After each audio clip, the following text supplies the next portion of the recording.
This is me, an average hockey fan with zero cooking experience. And this is Kyle Bowles, the head in-arena chef for the Minnesota Wild and the man responsible for cooking for over 19,000 hockey fans every single night. And today, I'm going to see if I have what it takes to do his job. To do this, I'll be spending a game day with Chef Kyle and his team while they put me through the 4 most important tasks someone would have to master in order to earn a spot on their staff. The only problem is I have less than 3 hours to learn everything I need to know before doors open. Otherwise, I don't just risk embarrassing myself, but if I can't keep up, I'll make the entire crew look bad in front of thousands of hungry fans. So with that, let's head inside. What are we doing today? So I wanted to take you in, show you a little bit what we do here. We're gonna start down in the warehouse where kind of the action happens, where it all starts before the game gets going. Cool. We've got some prep getting worked on, getting finished up that we'll take around the building and we'll show you everything. We'll show you the whole operation. Let's do it. Perfect. Cool. Let's head in. So I'm gonna take you down here to our warehouse / commissary kitchen where we're finishing up, kind of getting stuff together and getting ready. It's a real village of people to get this thing off the ground. We got 19,000 guests coming in every day. Holy crap. And to feed all those people is a kind of complicated system that I think most people don't even know exists. How many people are on your staff that will help feed all those people? We've got about 25 managers for different departments, etc.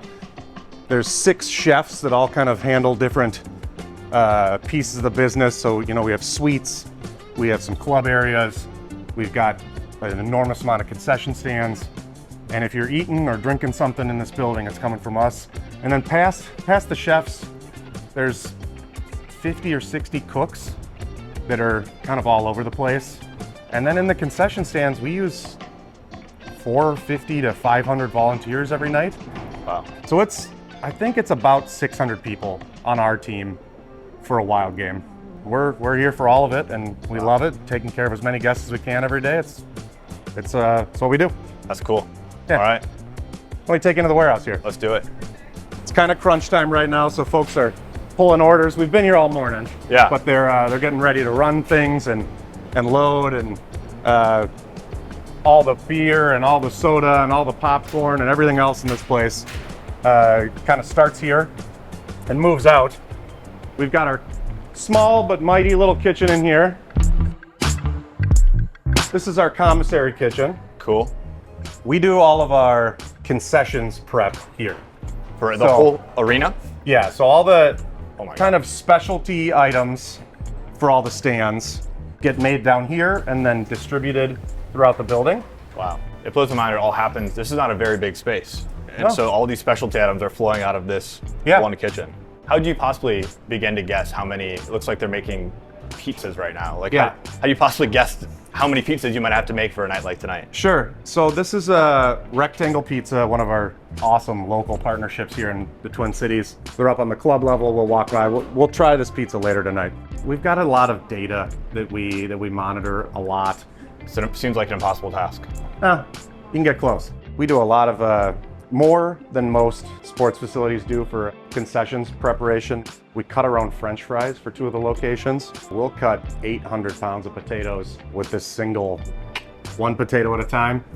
800 pounds, 1 potato at a time? Yeah, handmade fries Yeah. for a hockey arena. And I imagine that's the crew that's coming in at like 6 a.m. That's part of it. That's the early shift. Yes, exactly. Yeah.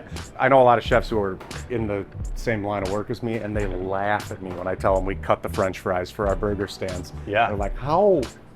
Why? What is the, because they're better. That's the point. Yeah.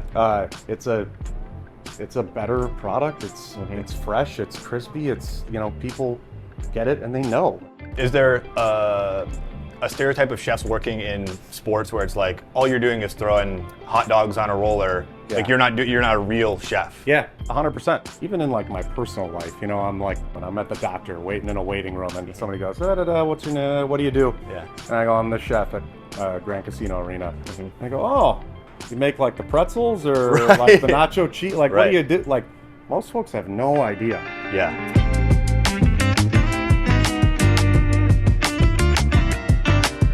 Yeah. Has there ever been like a panic, maybe the wrong word, but a moment where it's like, oh man, we might What be are we gonna do? Yeah. I tell everybody, this one time And this would have been like 7 or 8 years ago. Okay.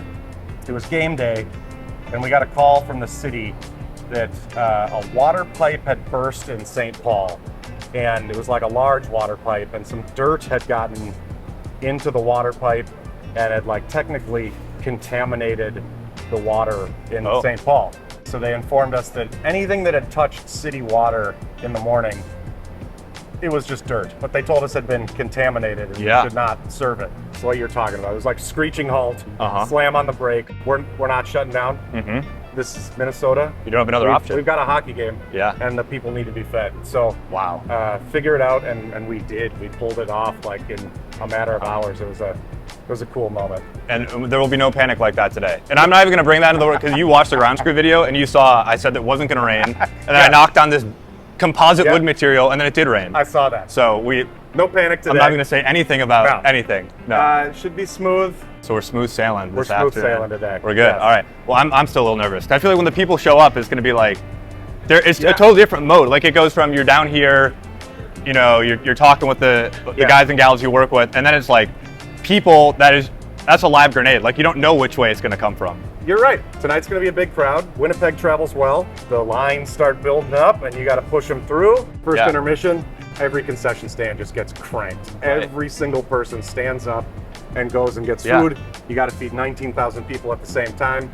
Feed 19,000 people in the course of 15, 20 minutes? Yeah, not even. Yeah, 18 minutes, something like that usually. 19,000 people in 18 minutes. Yeah. Jeez. Yeah. But we're good at it. We've done it for a long time. And that's not the stressful part of the day. You said that all happened before lunch. We're unstressed by that point. I don't think I don't know. I don't know. I'll be the judge of that today. Okay. How long have you been doing this? I've been here for 16 years. I started as a cook in this sports bar you're going to see when we pass up here. Oh, really cool. And I worked my way all the way up. I was a cook, and then a supervisor, and then a sous chef, and then a executive sous chef, and then executive blah, blah, blah, blah, blah. Yeah. So all the way to the top. Yeah. How old were you when you started? 24. So the sports bar right here? Yeah, it's changed names a few times. It used to be, it was the Iron Range Grill when I started working here. It was not my intention back then to become a chef. So you didn't go to school for anything culinary related? No, I got a degree in urban planning. I thought I was going to be a city planner. Okay. Of all things. When I was in college, it was not on my radar. Like I thought I was a cook the whole time. That's how I paid for school and my life and stuff. But I kind of do remember being like, one of these days I'm not going to have to cook chicken wings to get a paycheck, you know? And now I'm here and I cook the most chicken wings in all of Minnesota, you know? Yeah. However, the more I talked to Chef Kyle, the more I learned that his job as senior executive chef is less about cooking and more about managing a team of over 600 employees that span from the kitchen to the concession stands. So with the game quickly approaching, we headed down to his office where we met with the concession supervisors who are responsible for getting all of his creations into the hands of thousands of hungry fans. And after a quick 15-minute information dump, we were back on the move to ensure that every concession stand around the arena was stocked and ready for the gates to open. Here, we ensured that every concession stand had the correct carts of food, employees had everything they needed, and we even double-checked to confirm that the wood-fired pizza oven was burning at the required 640 degrees Fahrenheit. So are those rounds that we do and you are going to continue to do just your same, is that your standard operating procedure every game, or? Yeah, every game, pretty standardized pre-walk. Okay. And then we'll attempt to walk every single location and kind of say hi to essentially every single employee. Are we doing that today? That's similar, yes. Wow. We're going to do it in a slightly different order. Okay. But that usually starts about now, about 4:15, 4:30. And as the hundreds of part-time and volunteer concession workers started checking in and receiving their uniforms for the night, Chef Kyle surprised me with a uniform of my own. I think you need to put on one of these aprons. I mean, this is like, I got geared up in the ground screw video, but that's hard to beat. It's a fun one. Oh, mine even has a cool M on it. There you go. Okay, so I wore a white t-shirt under here too, so I'm gonna kind of look like you. Can I pop it off? Yeah, absolutely. Oh my gosh, okay. I'm gonna be getting changed in front of people. Yeah. I'll be right back. Now we're ready to go. All right, let's eat some food. I'm ready. Okay. So, I mean, this is actually part of the job here. Like we're not just messing around. No, this is critical. Are we checking every single thing? We're gonna check as many as we can. Okay. There's other folks moving around testing things too. So Multiple testings happening. yeah, we're gonna show some of the fun new stuff. Cool. And let's get do it. started. Yeah, let's do it. Okay. Okay, I'm excited to eat the food, but now that the apron is on, I'm nervous that somebody's gonna come up to me, ask me a question I have no idea how to answer. And the thing that I don't think Kyle has talked a lot about is that the people are hungry when they come up to him, you know, or they're maybe not pleased with their food. And so there's a hangry element that happens here, and I don't want to deal with hangry people today, but I might have to. You can tell, like, everybody's like kind of getting into their positions now. So you can, the sense of it is different than before when it was just a playground for us completely empty. Right. It starts to feel a 100%. little real. Yeah. The timer's on now. We gotta get the bar set here. Yeah. Hi, welcome. I mean, you mentioned it, like these people setting up our pros. I think that the nervousness, that's the rookie in me. It's like the, Well, it's natural, you know, like you want it to go well. Yeah. There's still a lot to do. And if you haven't seen it in action, you're not quite sure how it's gonna go. Thank you, because in the last video, somebody diagnosed me with an anxiety disorder for how nervous I was before I went out there. I'm like, I promise you, I was genuinely nervous. And this is different too, because the grounds crew, you're just doing your own thing. Like if you trip and fall, nobody's right there. This is like people can, you're interfacing with the customer here. Yeah, 100%. Yeah, we're, you know, it might not be a safety hazard that we're facing. No but knee dislocation. No. No. But, you know, it's important that everybody gets something great when they're in here. So True. I'm super hungry. Oh, this is the best part of the job. This is like, I think I'm getting dinner for free. I think the last video we did, we just like had leftovers, like cold pasta. Love those guys, but pasta was kind of cold. This is like fresh, straight from the chef kind of food. And you know they're cooking up for him. I bet they give you the best one. we're gonna try some cookie dough. We've got a little bit of cookie dough Starting ready with here. desserts. This is J&R's cookie dough. Most popular flavor is chocolate chip. Exactly what you'd think it would be. I'm gonna give that a shot. Starting with dessert. You know, you got to make it fresh. You can't do this. You can't do this beforehand. It needs to be whipped, soft and light. That's really good. Approved. Do you give them like an approved or? Yeah, thumbs up, you guys. People, they're gonna love it. This is delicious. Yeah. What are you testing for? I'm just testing for consistency, essentially. What we do here is down in the kitchen that you saw earlier. I can show you these kits that we make. So, the culinary team preloads batches of ingredients for the dough. So you dump all this in to the mixer. You whip your butter first. You dump everything in. You cream the sugar into the butter, and it's a nice, consistent recipe that gets made the same way every time. So this is all getting prepped downstairs this morning, put on carts ready to send up. Correct. And normally, I wouldn't like something like this out floating around in the concourse, but the intention of this stand is to make it sort of feel like a bakery, Yeah. you know, like a cookie shop. Sure. So you got your baker's rack, all your ingredients, here are the mixers. I have this theory that when you watch food get made, the story of it really brings it full circle. I really start with dessert, but I'm not complaining. Thank you, guys. Thank you. Great work. But even though our quality control marathon was off to a great start, my stomach took a bit of a turn once I saw fans streaming in specifically to find something to eat. Yeah, I went from like excited about the cookie dough to avert eye contact. Look at this guy, he's ready though. So prepare me. If somebody comes up and they're like, I need a recommendation for where to eat, how should I direct them? Like I know like I'm talking about. Yeah, first question I usually ask is like, what kind of foods do you like? What are you thinking about doing tonight? What if you just say everything's good? Yeah, that's sort of, it's not that helpful, you know? I'll just point them out and say, just keep going that way. Yeah, every spot. Yeah, Are you a chef? No, that's my first answer. jump right in. Chef for the day. Chef, yeah. How do you decide what you are going to try? Just it's a random selection? Is it based on what you're hungry for? 'Cause if I was treating this like dinner, I'd be like, you know, I had pizza last night, so Yeah, it's a taco night. it's almost every location. I go and check something, spot check something. Sure.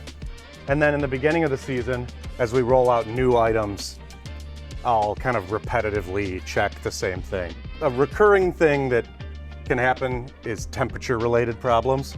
So like I often will just grab a hot dog from a place, take a bite. That's it. I'm just checking to make sure it's proper temperature. Yeah. And I'll do that 3 times a night, like just Three different hot dog bites? yes. Now, our evening started at the state fair stand, where we tried a Pronto Pup, which is Minnesota's version of a corn dog, something called deep fried ranch, a shepherd's pie, and even pickled pizza, to see if they were ready to serve. You take the first You want me to bite. eat this? Yeah, take a bite. Yeah. We're trying it out here. Great. I'm going to share it with you. What am I looking for? Yeah, we can go off the other end. What am I looking for? It's got to be crispy, warm. They just got out of the fryer, so make sure it's not Might be too super. warm. Yeah, but yeah, just check for quality. Okay. I'm hoping you just say it's delicious. There's a lot of dog, like the dog to Batter ratio. batter ratio is good because sometimes too much batter. I And agree. you don't want to get filled up on the batter. The fun thing on this one is it's got a little hockey stick as the, I didn't even notice that. yeah.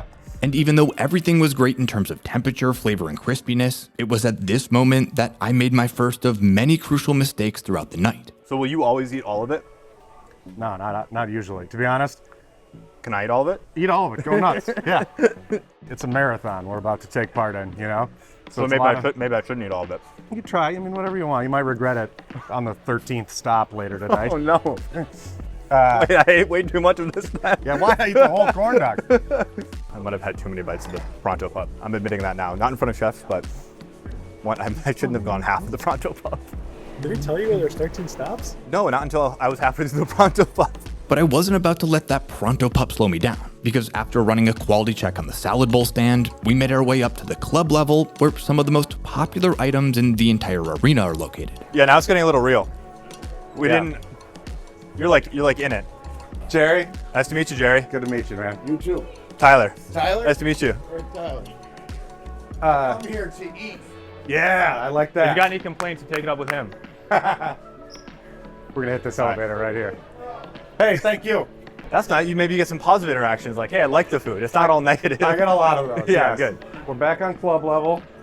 Doors we're gonna- have clearly opened. Doors are open. We're serving food, but we're gonna try a few things and just make sure it's all tip top. And after giving my stamp of approval to one of the best Italian beef sandwiches and house-made chips I've ever had, The apron is just helpful for Yeah, my toddler style don't of spill eating. on it. It's a special apron. I'm gonna need the apron back at the end of the night. Kyle brought in one of what I was promised would be many hot dogs that night. I gotta really pace myself on the hot dogs. We're just gonna try it. I want to make sure it's hot, it's fresh. World Juniors, get in. Woo. They're really hot. Yeah, that's right off the grill. What's the most popular item here? Is it a hot dog? What will you sell the most of in a game day? People usually don't believe this. It's pretzels, jumbo pretzels. Really? We'll probably sell 1,200 of them today. 1,200 jumbo pretzels. Yeah. Wow. Hot dogs top 5, obviously. It's Yeah. usually jumbo pretzel, beer. Yeah. Nick Golden is usually in the number 2 spot. And then there's a little bit of wiggle room between hot dog, chicken tender, and pizza. I've had That's all I'm I've checking had a for. lot of really bad stadium hot dogs, so That's, honestly, that's why I'm doing this. You know what I mean? Like, Yeah. all you got to do is just cook it properly, and serve it fresh, yeah. so they know I'm looking for it. Another chef's seal of approval. We got to give you like stickers. There has to be something. Like this one is A stamped by Chef Kyle. Hot dog was awesome. Thank you, guys. Chef Kyle also took me through one of the arena's sit-down restaurant concepts, where we met the chef responsible for overseeing some of the most delicious-looking stadium food I've ever seen. And honestly, this was when the magnitude of what Chef Kyle is actually responsible for really started to set in for me, because we just went from having a hot dog to walking 50 feet into a restaurant with freshly carved meat. But with less than an hour before puck drop, we didn't have any time to sit still. So, usually when the game starts, we'll do one more lap. Yeah. Make sure the premium areas are kind of locked in. Yep. One of the last things I usually do for the night is we always do like a special drop for Craig, the guy who owns the team. And we'll go up and we'll bring him something special just to say, thank you for having us here. And Right. a lot of times he doesn't get out on the floor to try these cheeseburgers. Yeah. So sometimes I say a special thing. It might just be a platter of cheeseburgers and some malts. Uh-huh. But he's got a lot of things to do, so he can't really come down and walk around the concourse. Yeah. And Is that try hand delivered stuff. by you? Yeah, me and some of the other chefs, usually us, and we'll Nice. go in the suite. That's right around 7:15. That's kind of my one deadline we got to get to tonight. Okay. So game starts, we go do that. It's always kind of my last hurdle. Like, as soon as Yeah. that drop happens, there's still a lot to be done, and the folks will be here pretty late. But Yeah. for me personally, it's where I start wrapping things up. All right, I love it. But before we could get to meeting the owner during the drop, we still had several more items to try, including my first time ever trying pierogies, I didn't know I was missing that in my life. That's It's incredible, really good. right? I am so happy that you That's so good. got to have your first pierogi with me. Yeah. Minnesota's famous rectangle pizza, complete with their secret ranch recipe, I'll be honest with you, Chef. I'm getting really full, but that is so good. and one of the items I was looking forward to the most, Chef Kyle's smash burger, homemade pickles, and those hand-cut fries he was telling me about earlier. Salty, Yeah, but like crunchy, like crispy, but then you kind of bite into it and it's soft. but like fluffy soft. Yeah. That's good. You were mentioning it's a simple thing done well. Yes, it's like properly done. You start with good ingredients. You do the things the best way you can. And nobody cuts their own fries in these arenas. Nobody makes their own pickles for the burgers. No, But if you make the investment, you take the time. I like that it's not cooked, like it's not overdone. For sure. You get that all of the time with in-stadium burgers. Yeah, they do that gross thing where they like cook them and then put them in like beef broth or something. Yeah. Like, they're just boiling, waiting for somebody to order them. It's one of those pleasant surprises where you order a burger, Yeah. you have an assumption about what it would be, Yeah. and then you get this. You're like, whoa, this is way better than I thought. Yeah. However, it was at this point that I started realizing I might not be cut out for this job night in and night out. I'm not gonna lie, I'm really full right now. I think we got off to the wrong foot on the punch. Can't hear me say this, but I might be I think tapping out's quitting, but I might be close to it. He's just doing it like he's doing one bite, and I have to remember it's not disrespectful to only do one bite. It's part of the scientific process. The scientific process. Crazy that he's just out in the wild. Yeah, what everybody's talking about. It looks like an amicable conversation. No. Yes, thank you.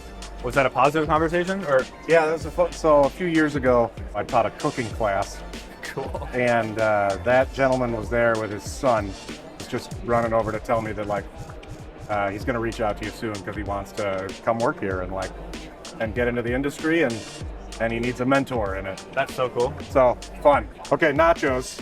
So these aren't. That's not just a pump of cheese. No. House-made chips, house-made chicken tinga, even the salsas we make downstairs. Now, for those of you worried about our food waste, don't worry, Chef Kyle regularly hands out the stuff that he doesn't finish to fans, which almost seemed like the best part of the job until I heard what we were doing next. We're getting cocktails. This job doesn't feel real. I feel like we've had a full day already, and the puck has not even dropped yet. Yes. Does it ever We're just nearing completion as the game's about to start. Hello. I mean, your job just does kind of look fake. It's like now we're gonna go have some craft cocktails. But you were saying I'm not gonna. You're not. You know, I'm not gonna partake. You're not gonna partake. I'm on the clock. You guys are not. I'm not on the clock. But before we could taste test the drinks, we had to close out our food quality testing the same way we started, with dessert. You have a bite of this. There's no shot I finish all of this. This is crazy. I don't know. anything Buttercream about frosting. meringue. Okay. Yeah. I mean, a normal meringue is, egg whites and you torch it and it crisps up. Yeah. This has the kind of the bits of meringue in it and it gets torched and glazed, but in cake format, That's so good. It's pretty decadent. And after testing 5 different craft cocktails, it was time for arguably the most important part of any chef's night, checking in with the boss. Doing a special drop to the team owner. Special requested drinks, and I think it's his dinner, right? His dinner's already up there, loaded in. He already got his dinner. Yep. So he'll make a special request for. Not always. Okay. Typically, we just kind of show up and do something cool for him. Yeah. It's your chance to put your work Yes. in front of the big boss. Yes, absolutely. Sure. Tonight, he does have some guests of some sort, and he requested the old fashions and the gin and tonics. He's got good taste. Yes. At this point, the work has been done. The energy's been Yeah. put in. It's true. It's almost like there's been a stress test of the first wave. Yeah, Now for you're sure. just batting the hatches. That's a perfect way to explain it. I'm tired. I'll be curious to see how many steps I can tell you how many steps I've taken today, actually. I think we've done about 15 laps around the stadium. No joke. 10,000. It's not even 7:30. And I guarantee you all of those came in the last 3 hours. It's just like a walking and drinking tour in some senses. And you can convince yourself that every bite is important. but yet, you know, we haven't had any real feedback other than everything we've had is delicious. So I don't know how helpful I've truly been, but it has all been delicious. So is there a specific time this gets dropped every game? First intermission. First intermission. So got to be there first intermission. it's all timing. Here we go. They're right here. Look at it. And even though I wasn't yet high enough in the pecking order to deliver the custom crafted drinks, simply watching Chef Kyle carefully display each one himself reminded me just how much he had been paying attention to every detail up until our very last task of the night. How'd it go? Great. Great. I said, good timing with the cocktails. Still, we weren't quite done yet. So it's picking up now. Yeah. Now is like probably the peak business level for the game. Yeah. And I just bump into a lot of people right around this time of the game. So I believe it. I think we'll do a half a lap or so and Great. and see what we can see. All right. As if you already don't draw enough attention, now you have a camera and 2 people following you. I know. Like, you know what? This guy might be important. What is that? Hey, my man. How you guys doing? You too. That one wasn't about you. Just every time somebody's like, oh, hey, it's like, Yeah. no, not always about you, Kyle. Sometimes you got to watch too. Like, there's this kind of phenomenon where, like, right there's 3 cashiers open, Right. and then 5 people in line. It's this weird kind of human nature thing where they just get in line, you know, and they just stand behind people. Yeah, part of it's psychological. Yeah. So sometimes they'll be like, sir or ma'am, just step down. This person can help you right here. Sure. You're right, it is hard to predict exactly what it's going to look like because it's a lot of walking around, answering questions, talking to people. Yeah, it's just a million little details. And hello. How you doing? Good. What's going on? Just checking in. What's going on? Oh, Following this guy around for What the are you day. talking about? we're talking about food. See him a place to be a. My second favorite subject. Perfect. What's your first favorite? Hockey. Okay, there we Good go. answer. I thought he knew me or something, maybe. You didn't? No, you did not. Oh. No.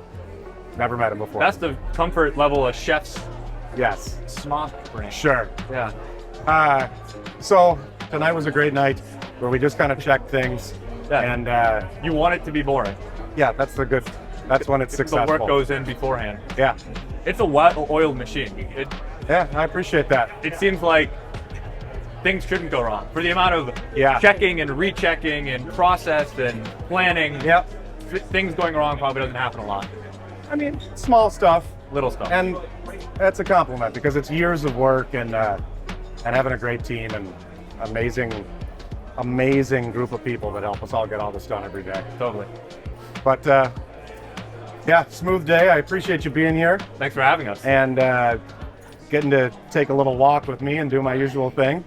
I think I'm good for the next 24 at least. That was a filling day. Yes. It's 8 p.m. Been here. I mean, that's a full shift. We parked at 1, so been here for close to 7 hours. And Chef Kyle, Chef Matt, they were here even before us. They'll be pulling roughly a 12-hour day by the time it's all said and done. You walk around with, I don't know if it was the apron, but you start to notice the people and the things that you might not notice as a fan. You notice the people behind the bar, you notice people at the dessert cart, you notice people behind the concession, and just how much work and care they put into it. Kyle mentioned it, but a lot of these people are volunteers, they're hourly workers, but the amount of care that goes into making each piece of food. Kyle says we make less food more often. The fact that they want it fresh made, the fact that they want it to be ready right to the point of somebody going up and grabbing it is impressive, and I know it comes from the top. Spending time with Kyle, he's so passionate about making stadium food that actually tastes good, which isn't something that I think we get everywhere, and I think we often take for granted what stadium food might be like, and Kyle's thinking about it a little differently, which I really appreciate. Thank you, by the way, to Chef Kyle for the fantastic day, showing us around. Thank you to Levy for getting us all this incredible access. It was truly an incredible day. I'm going to be looking at stadium food a little bit differently going forward. I hope you guys enjoy this video. See you in the next one.